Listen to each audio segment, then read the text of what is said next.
글쎄 우리 친구 아들 이야기 한번 해볼게요. 3인 가족이 살고 있었습니다. 아버지 45살 김민수는 중소기업 과장으로 18년간 성실하게 일해왔고 어머니 42 박지혜는 동네 카페를 운영하며 가게에 보탬이 되고 있었습니다. 그리고 고등학교 2학년인 아들 김준호.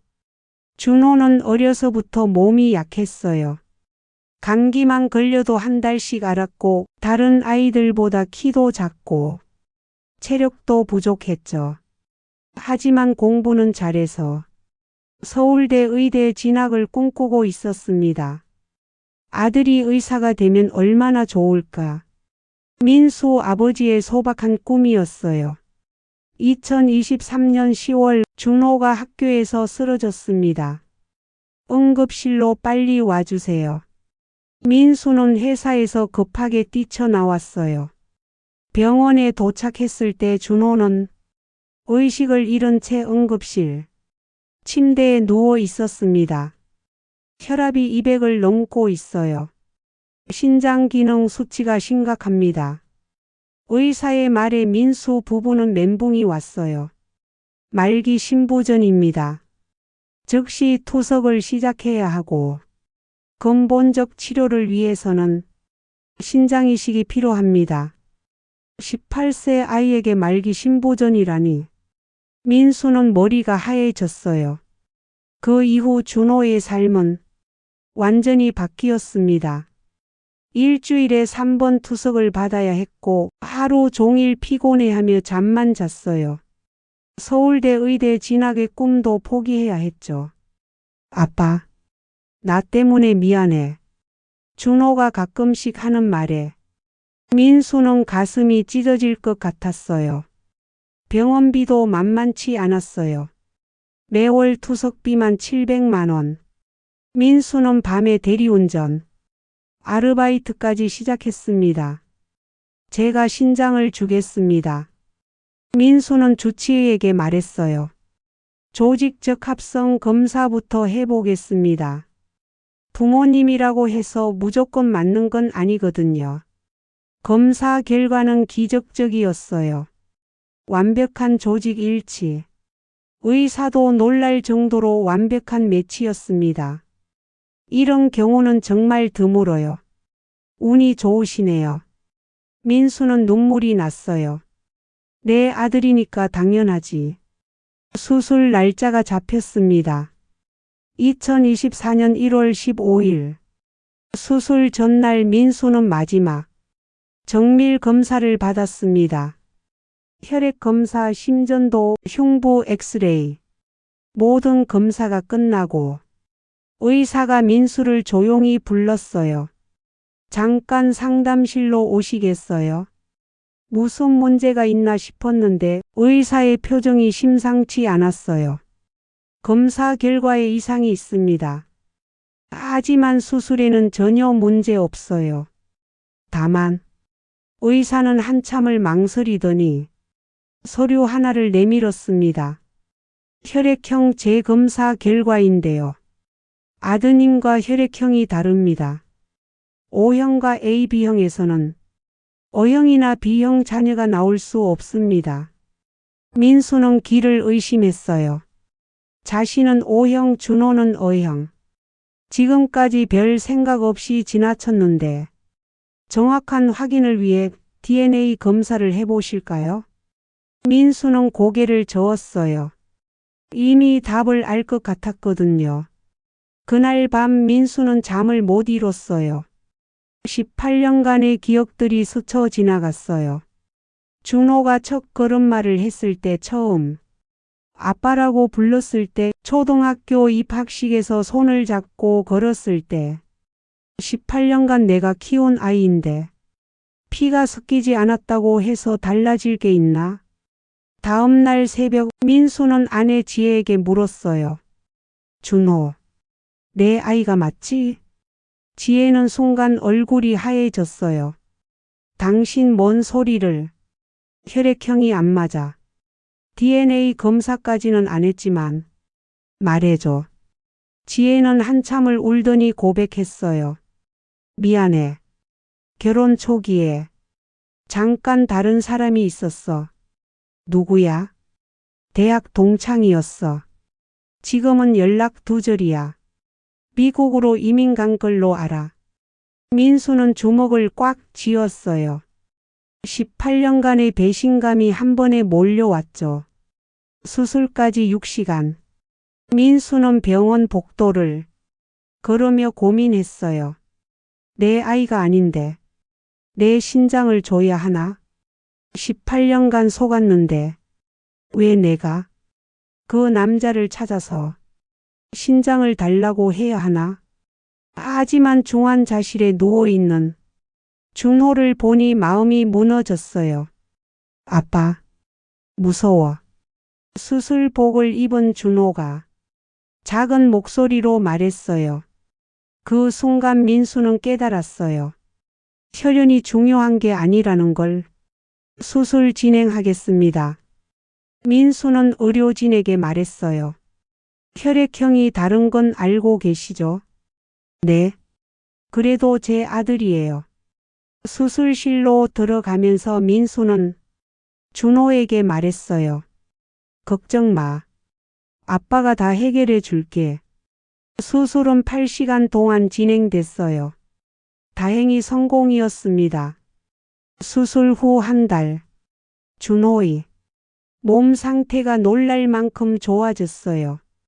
투석도 필요 없고 얼굴에 혈색도 돌고 활력도 되찾았죠. 아빠 덕분이야. 정말 고마워. 민수는 그저 미소만 지었어요. 하지만 지혜와의 관계는 여전히 어색했어요. 이혼하자는 말은 안 했지만 대화가 끊어졌죠. 3월 어느 날 준호가 아버지 서류를 정리하다가 병원 검사지를 발견했어요. 혈액형 불일치, DNA 검사 공고. 준호는 그제야 깨달았어요. 자신이 아버지의 친아들이 아니라는 것을. 엄마, 이게 뭐야? 지혜는 더 이상 숨길 수 없어서 모든 걸 말했어요. 준호는 며칠간 방에만 틀어박혀 있었어요. 내가 아빠 친아들이 아니야? 그런데도 신장을 줬어? 친아버지는 누구지? 혼란스러웠지만 동시에 민수 아버지에 대한 고마움이 더 커졌어요. 준호는 몰래 어머니의 옛 연락처를 찾아봤어요. 대학 동창회 명단에서 그 사람을 찾았죠. 이민 간 게 아니라 서울에서 사업을 하고 있었어요. 준호는 직접 찾아갔습니다. 안녕하세요. 저는 김준호라고 해요. 준호? 누구지? 지혜 아들. 그 남자는 준호를 보자마자 당황했어요. 너무 닮았거든요. 제가 말기 신부 전이었는데요. 신장 이식을 받았어요. 그래? 다행이네. 누가 줬는데? 아버지가. 아니 저를 키워주신 분이 주셨어요. 그런데 준호는 용기를 내서 말했어요. 혹시 제 친아버지가 당신인가요? 그 남자는 잠시 당황하더니 차갑게 말했어요. 그렇다고 해도 내가 뭘 해줄 수 있겠어? 18년간 한 번도 본 적 없는 애한테 신장 이식이 필요했을 때 왜 나한테 연락 안 했어? 나도 줄 수 있었는데. 준호가 기대했던 반응은 아니었어요. 애초에 내가 아버지인지도 확실하지 않고 그리고 이미 해결됐다며. 됐고. 차가운 거부였어요. 집으로 돌아온 준호는 민수 아버지를 꽉 안았어요. 왜 그래? 아빠가 진짜 아빠예요. 갑자기 뭔 소리야? 혈연은 아니지만 아빠가 진짜 제 아버지예요. 18년간 저를 사랑해 주시고 아플 때도 돌봐주시고 심지어 목숨까지 걸고 저를 구해 주셨잖아요. 준호는 눈물을 흘리며 말했어요. 친아버지라는 사람을 만났는데 저한테 관심도 없더라고요. 그 사람이 신장을 줬다면 돈을 요구했을지도 몰라요. 그런데 아빠는 달라요. 조건 없는 사랑이에요. 그날 밤 세 식구는 오랜만에 함께 저녁을 먹었어요. 미안해. 엄마가 잘못했어. 지혜가 먼저 사과했어요. 이제 와서 사과가 무슨 소용이야. 민수가 차갑게 답했지만 아빠 엄마를 용서해 주세요. 준호가 말했어요. 엄마도 후회하고 계세요. 그리고 지난 18년간 저희를 위해서 열심히 살아오셨잖아요. 무엇보다 아빠가 저를 구해 주신 건 엄마 덕분이기도 해요. 만약 엄마가 저를 낳지 않으셨다면 아빠와 저는 만날 수도 없었을 거예요. 민수는 한참을 생각하더니 말했어요. 다시 시작해보자. 우리 가족. 2025년 1월. 수술 후 1년이 됐어요. 준호는 건강을 되찾고 재수를 통해 의대에 합격했어요. 아빠 덕분에 의사가 될 수 있게 됐어요.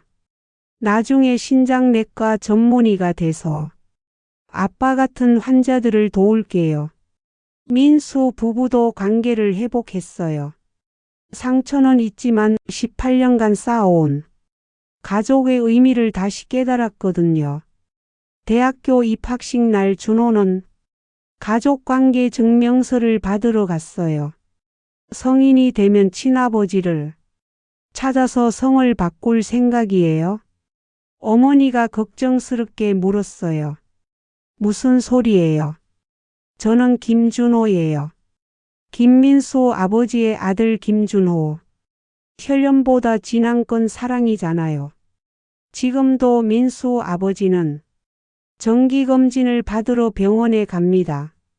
한쪽 신장으로 살아가는 게 쉽지는 않지만 준호가 건강하게 자라는 모습을 보면 전혀 후회되지 않아요. 아빠 몸 괜찮아요? 응. 너만 건강하면 돼. 병원에서 만나는 다른 환자 가족들이 그들의 이야기를 들으면 모두 감동받아요.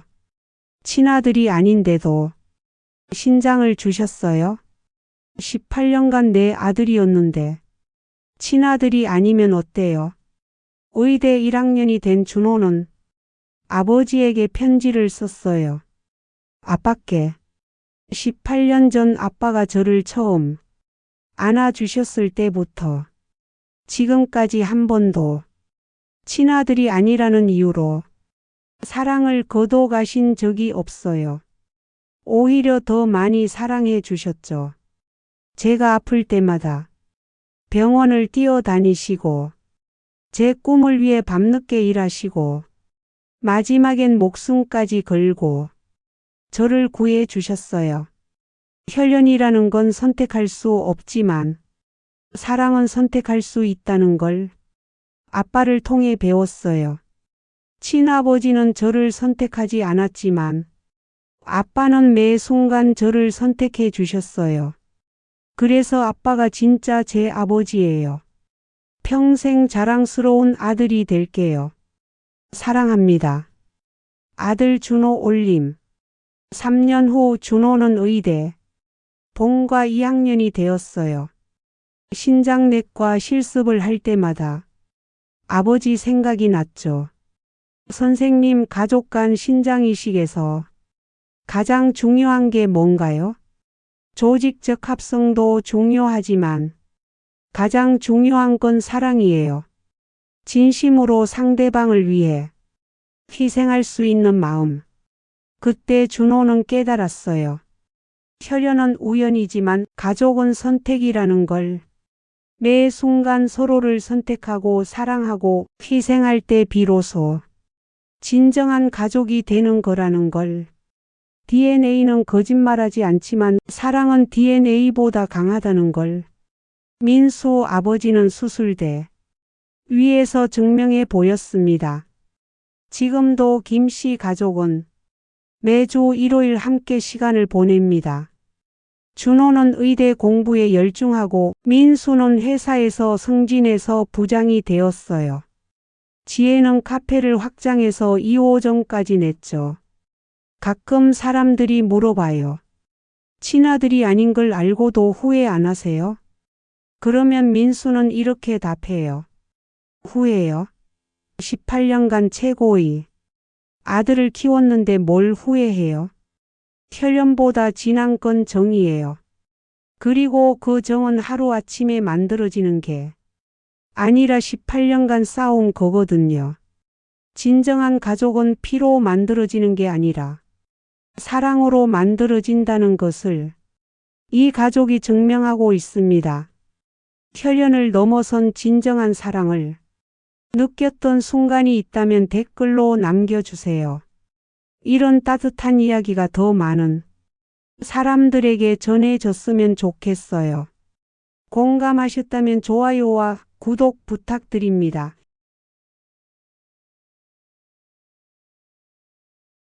2014년 봄 서울 송파구의 작은 원룸에서 26의 지혜와 28 박민수는 결혼 준비로 바쁜 나날을 보내고 있었다.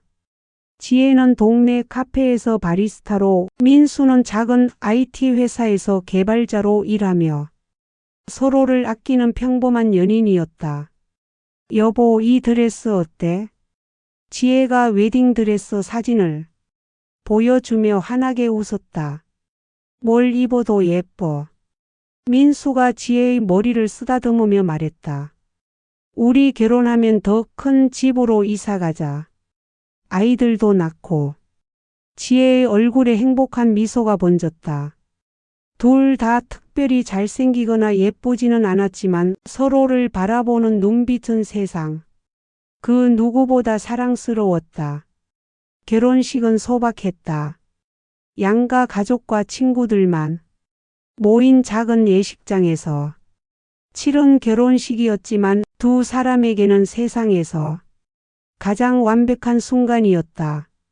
평생 당신만 사랑할게요. 나도요. 어떤 일이 있어도 당신 곁에 있을게요. 새 아파트로 이사한 지 한 달 후 그들의 인생은 송두리째 바뀌었다. 2014년 7월 15일 밤 11시경 지혜는 민수가 야근으로 지쳐 돌아와 소파에서 깊게 잠든 것을 보고 담요를 덮어주었다. 그리고 자신도 침실로 들어가 잠자리에 들었다. 새벽 2시 매캐한 연기 냄새에 잠에서 깬 지혜는 아파트 곳곳에서 연기가 피어오르는 것을 발견했다. 아래층에서 시작된 화재가 베란다와 외벽을 타고 올라온 것이었다. 여보, 여보. 지혜가 소파로 달려갔지만 민수는 깊게 잠들어 있었다. 평소 잠이 많던 민수는 연기를 마셔 의식을 잃은 상태였다. 119에 신고하고 피해야 해. 지혜가 급하게 전화를 걸었지만 이미 현관문 쪽으로 불길이 번지고 있었다. 엘리베이터는 정전으로 멈춰 있었고 계단으로 가는 길도 화염에 막혀 있었다. 베란다로 나가려 했지만 거기도 이미 불길에 휩싸여 있었다. 옆집으로 이어진 베란다 칸막이를 부수고 대피하려 했지만 60kg도 안 되는 지혜의 힘으로는 역부족이었다. 안 돼. 민수를 두고 갈 수는 없어. 지혜는 결단을 내렸다. 젖은 이불로 몸을 덮고 소파에 있는 민수를 끌어안아 일으켜 세웠다. 하지만 의식을 잃은 민수는 온몸이 무거운 짐덩이였다. 불길이 점점 거세져 오는 가운데 지혜는 민수를 업고 베란다로 향했다. 그때였다. 과르르르. 머리 위에서 유리창이 터지면서 불꽃이 지혜의 등과 다리에 쏟아져 내렸다. 하지만 지혜는 민수를 놓지 않았다. 으악! 극심한 고통에 비명을 질렀지만 지혜는 계속 민수를 끌고 베란다 끝까지 갔다. 그리고 필사적으로 소리쳤다. 도와주세요. 사람이에요. 다행히 아래층 주민들과 도착한 소방관들이 사다리를 설치해 두 사람을 구조할 수 있었다. 지혜가 의식을 되찾은 것은 3주 후였다.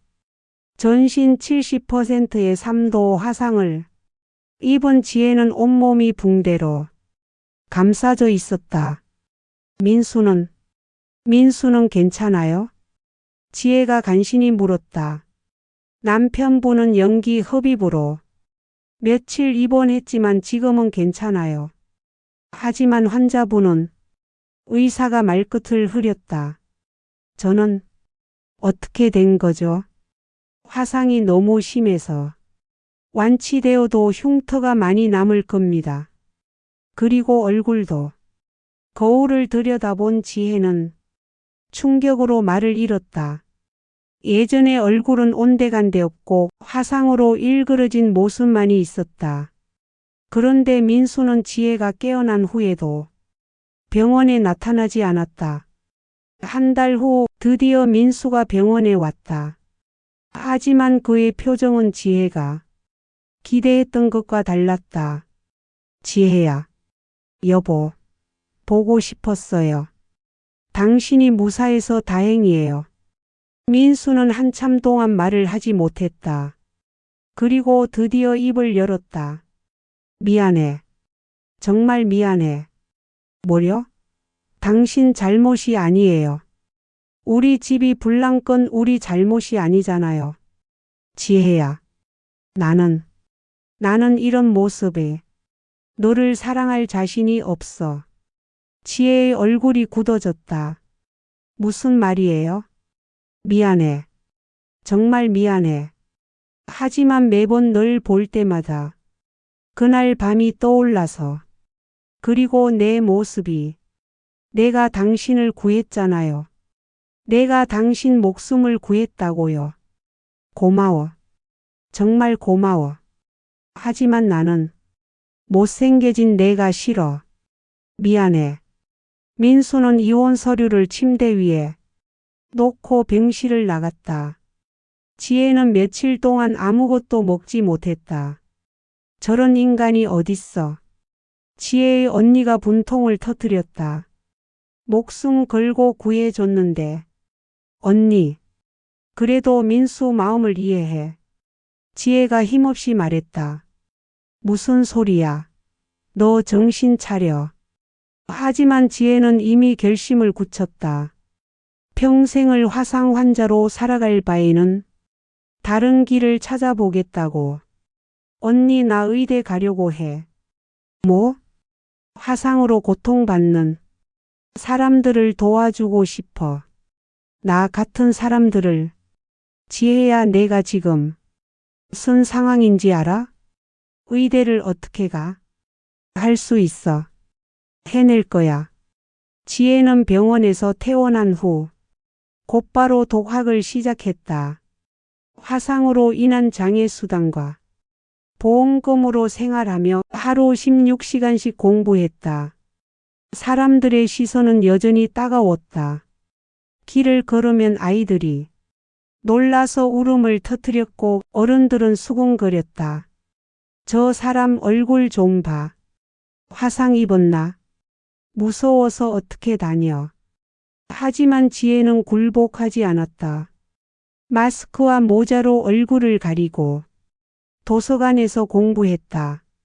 2년간의 준비 끝에 지혜는 의대에 합격했다. 수석은 아니었지만 그 누구보다 간절했던 합격이었다. 2024년 서울 아산병원 성형외과 레지던트 김지혜 36는 화상 전문의로서 이름을 알리고 있었다. 자신과 같은 화상 환자들을 치료하는 것이 그녀의 사명이었다. 선생님 응급 화상 환자 들어옵니다. 간호사가 급하게 뛰어들어왔다. 환자 상태는 30대 남성 전신 60% 화상, 의식불명 상태. 지혜는 곧바로 응급실로 향했다. 그런데 응급실 침대에 누워있는 환자를 보는 순간 지혜의 발걸음이 멈춰섰다. 박민수였다. 이 환자, 어떻게 다친 거죠? 지혜가 침착하게 물었다. 불륜 현장에서 화재당했다고 합니다. 상대방 여자는 이미 사망했고요. 지혜의 마음속에 복잡한 감정이 밀려왔다. 10년 전 자신을 버린 바로 그 남자가 똑같은 상황에 놓인 것이었다. 선생님, 괜찮으세요? 아, 네. 수술 준비하세요. 수술실에서 지혜는 온 밤을 새워 민수를 치료했다. 10시간에 걸친 대수술이었다. 선생님이 직접 하시지 않으셔도 동료 의사가 걱정스럽게 말했다. 괜찮습니다. 제가 끝까지 해볼게요. 새벽 6시 드디어 수술이 끝났다. 민수는 목숨을 건졌지만 지혜가 10년 전에 겪었던 것과 똑같은 화상을 입었다. 일주일 후 의식을 되찾은 민수는 자신을 치료한 의사가 지혜라는 것을 알고 충격에 빠졌다. 지혜야? 안녕하세요, 박민수 환자분. 너 의사가 됐구나. 네. 성형외과 전문의입니다. 화상 치료가 제 전공이에요. 민수의 눈에서 눈물이 흘러내렸다. 미안해. 정말 미안해. 나를 왜 구해준 거야? 지혜는 잠시 침묵했다. 그리고 조용히 대답했다. 당신이 10년 전에 나를 버렸지만 저는 의사입니다. 의사는 환자를 구하는 게 의무예요. 지혜야, 나는 다 과거 일이에요. 저는 화상 환자들을 치료하는 의사가 되었고 그것으로 충분해요. 진정한 용서와 성장. 그런데 한 가지만 말해도 될까요? 지혜가 조심스럽게 물었다. 뭐든지. 당신이 저를 버렸을 때 정말 힘들었어요. 하지만 그 일이 없었다면 의사가 되지 못했을 거예요. 지금까지 제가 치료한 화상 환자만 300명이 넘어요. 민수는 말문이 막혔다. 당신은 저를 버렸지만 저는 당신 덕분에 더 많은 사람들을 구할 수 있게 됐어요. 어떻게 보면 감사해야 하는 건지도 모르겠네요. 지혜야, 치료는 최선을 다해 드릴겨. 화상 흉터도 많이 좋아질 수 있어요. 10년 전과는 의료 기술이 많이 달라졌거든요. 민수는 며칠 동안 지혜의 말을 곱씹었다. 그리고 퇴원하는 날 지혜에게 마지막 인사를 했다. 지혜야, 정말 미안했어. 그리고 고마워. 건강하세요. 그리고 앞으로는 좋은 사람이 되세요. 민수가 떠난 후 지혜는 다음 환자를 맞으러 갔다. 6살 화상 환자 아이였다. 선생님, 저 언제 예뻐져요? 아이가 천진난만하게 물었다. 지금도 충분히 예뻐. 하지만 선생님이 더 예쁘게 만들어 줄게. 정말요? 약속해. 지혜는 아이의 머리를 쓰다듬었다. 그녀의 얼굴에는 10년 전과는 다른 진정한 평화가 깃들어 있었다. 그로부터 3년 후 지혜는 화상치료 분야의 권위자가 되어 있었다. 화상 환자들을 위한 재단을 설립했고 무료 치료 프로그램도 운영하고 있었다. 어느 날 방송국에서 인터뷰 요청이 왔다. 선생님, 화상을 입고도 의사가 되신 계기가 있으실 텐데요. 제가 화상을 입었을 때 저를 버린 사람이 있었어요. 그때는 정말 절망적이었죠. 하지만 지금 생각해보면 그 일이 없었다면 지금의 제가 될 수 없었을 거예요. 그분을 원망하지 않으세요? 지혜는 잠시 웃음을 지었다. 이상하게 들릴 수 있지만 감사해요. 그 사람 덕분에 저는 진정한 아름다움이 무엇인지 깨달았거든요. 진정한 아름다움이요? 네. 겉모습이 아니라 다른 사람을 위해 무엇을 할 수 있는가가 진정한 아름다움이라는 걸요. 카메라가 지혜의 얼굴을 클로즈업했다. 화상 흉터는 여전히 남아 있었지만 그녀의 눈빛은 세상에서 가장 아름다웠다. 방송이 나간 후 며칠 뒤 지혜에게 한 통의 편지가 도착했다. 지혜에게 방송 잘 봤어. 너의 모습을 보니 정말 자랑스러웠어. 나는 지금 작은 카페를 운영하면서 홀로 살고 있어. 화상 치료도 잘 되어서 일상생활엔 지장이 없어. 너를 잃은 것이 내 인생 최대의 실수였다는 걸 이제서야 깨달았어. 하지만 너에게는 더 이상 폐를 끼치고 싶지 않아. 대신 너처럼 살아보려고 해. 작은 것이지만 우리 카페에서는 화상 환자분들께 무료로 커피를 드리고 있어. 너에게서 배웠어. 진정한 사랑은 받는 게 아니라 주는 거라는 걸. 항상 건강하고 행복하길 바라. 마이너스 민수가. 지혜는 편지를 읽고 조용히 미소를 지었다. 그리고 답장을 쓰기 시작했다. 민수에게 편지 고마워. 당신도 좋은 사람이 되어가고 있구나. 우리는 더 이상 부부도 연인도 아니지만 서로에게 소중한 배움을 준 사람들이야. 당신이 행복하면 나도 기뻐. 우리 모두 더 나은 사람이 되어 가길. 마이너스 지혜가. 편지를 보낸 후 지혜는 병원 옥상에 올라가 하늘을 바라봤다. 10년 전 화염 속에서 사랑하는 사람을 구하려 했던 그 순간이 자신의 인생을 완전히 바꿔놓았다. 상처와 배신, 절망과 좌절을 겪었지만 결국 그 모든 것이 지금의 자신을 만든 소중한 과정이었다. 선생님, 응급 화상 환자 들어와요. 간호사의 목소리에 지혜는 다시 병원으로 향했다. 오늘도 누군가의 상처를 치료하고 절망에 빠진 사람에게 희망을 주는 하루가 시작되었다. 그녀의 발걸음은 그 어느 때보다 가벼웠다.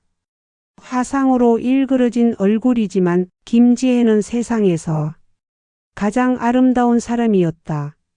진정한 사랑은 아름다운 외모를 보는 것이 아니라 아름다운 마음을 만드는 것이다. 이야기가 공감되셨다면 댓글 남겨주세요. 좋아요, 구독, 알림 설정해 주세요. 감사합니다.